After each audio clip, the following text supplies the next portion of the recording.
আমি অনেকবার তওবা করেছি, প্রত্যেকবারই ভঙ্গ হয়েছে, তাহলে কি আমি মুনাফিক হয়ে গেছি?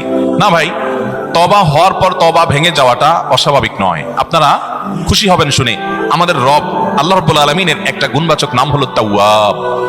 কি নাম ভাই? তাওয়াবের মানে জানেন? আল্লাহু আকবার। রিপিটেডলি, বারবার যিনি বান্দার তওবা কবুল করেন। এই জন্য ভাই, একবার গুনাহ হয়ে গেছে, আল্লাহর কাছে তওবা করেছেন, চেষ্টা করছেন যে আর যেন না হয়, কিন্তু আবার শয়তান কাত করে ফেলে দিয়েছে, আবারও তওবা করে ফেলবেন এবং দুর্বল হবেন না। এখানে ইবলিস আপনাকে বলবে, তুই এতবার একই কাজ করে তওবা করছস আল্লাহর কাছে, আবার কোন মুখে তওবা করবি? থাক, বাদ দে। আপনার তওবা থেকে দূরে সরাবে। এটা হলো শয়তানের সবচেয়ে বড় অস্ত্র। কখনো নিরাশ হওয়া যাবে না। তওবা আগের বারের চাইতে পরের বারটা আরো স্ট্রং করবেন, যে ঠিক আছে আগের বারটা তওবা আমি দুর্বল ছিল, এটাকে আরো স্ট্রং করব, চেষ্টা করবো না ইনশাআল্লাহ। তাহলে তওবা বারবার করতে হবে, বারবার করতে হবে। ভেঙে গেলে আরো শক্ত হার্ডলি তওবা করতে হবে, নিজের প্রতি নিজে শাসন চালাতে হবে, এভাবে ইনশাআল্লাহ সামনে আগাইতে হবে।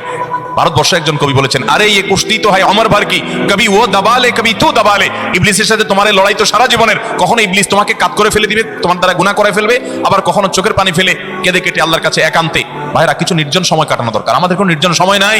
নির্জন সময় হলে ওই মোবাইলে আমরা ঢুকে পড়ি, মোবাইল টোবাইল বন্ধ করে ফেলে দিনে রাতে 24 ঘন্টার ভিতরে 5 ওয়াক্ত নামাজের পরে আগে যে কোনো সময় অন্তত 2-4-5টা মিনিট একটু চিন্তা ভাবনা করবেন, একটু নিজের হিসাব মিলাবেন, আল্লাহর সাথে কথা বলবেন। আজকে একটা গুনাহ হয়ে গেছে, আজকে একটা কাস্টমার মহিলা আসছে, তার সৌন্দর্য দেখে তাকে নিয়ে বাজে চিন্তা জল্পনা কল্পনা করেছি, নোংরামি করেছেন, গুনাহ কাজ করেছেন। কোনো কাস্টমার এসেছে, তার সাথে ফাঁকি ঝুঁকি দিয়েছেন, 2 নম্বরই করেছেন, মিথ্যা কথা বলেছেন, কিনা দর এত আছে বলেছেন, আসলে এত আসে নাই।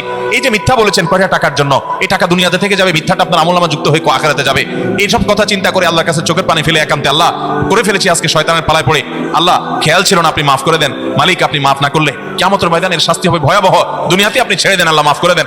মাফ চায়া দুনিয়া থেকে ওইটাকে নিষ্পত্তি করেন, একটু চোখের পানি ফেলেন, সিজদায় পড়ে যান, 2 রাকাত সালাতুত তওবা নামাজ পড়ে আল্লাহর কাছে মাফ চান, এরপরের দিন আরো স্ট্রং করেন। এভাবে আপনি লড়াই চালাতে থাকবেন। আরে ये কুश्ती তো হয় অমর ভর কি, কবি ও দবালে কবি তু দবালে। শয়তান গুনাহ কমা আপনার দ্বারা করায় আসে জিতে যাবে, আর আপনি তওবা করে চোখের পানি ফেলে গুনাহ মাফ করিয়ে তারপরে আপনি শয়তানের উপর জিতে যাবেন।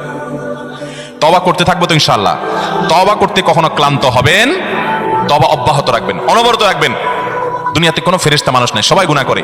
এর মধ্যে সবচেয়ে উত্তম মানুষ হলো গুনাহ করার পর যে নিজের ভুল বুঝতে পারে, নিজেকে শাসন করে সংশোধন করে সে তওবা করে মাপ চায়। মনে রাখবেন, যে ব্যক্তি তওবার শর্ত আদায় করে করে, তওবার শর্ত কি? তওবার শর্ত হলো যে কাজটা করেছি গুনার কাজ, এটার জন্য নিজেকে নিজে শাসন করলাম। কেন আমি এত নিকৃষ্ট কাজ করলাম? আল্লাহ আমার প্রতি কত ইহসান করেছেন, কত অনুগ্রহ করেছেন, আমার জীবনে কত বিপদ এসেছে, আল্লাহ উদ্ধার করেছেন, তাহলে আমি কেন গুনার কাজটা করলাম? নিজেকে শাসন করা, ভবিষ্যতে না করার পরিকল্পনা করা, লজ্জিত হয়ে চোখের পানি ফেলে আল্লাহর কাছে মাপ চাওয়া, এই কাজটা যদি আপনি বারবার করেন, আপনি নিশ্চিত থাকতে পারেন আপনার তওবা দিন দিন আস্তে আস্তে স্ট্রং হবে এবং একটা সময় আপনি গুনাহ ছাড়তে পারবেন ইনশাআল্লাহ।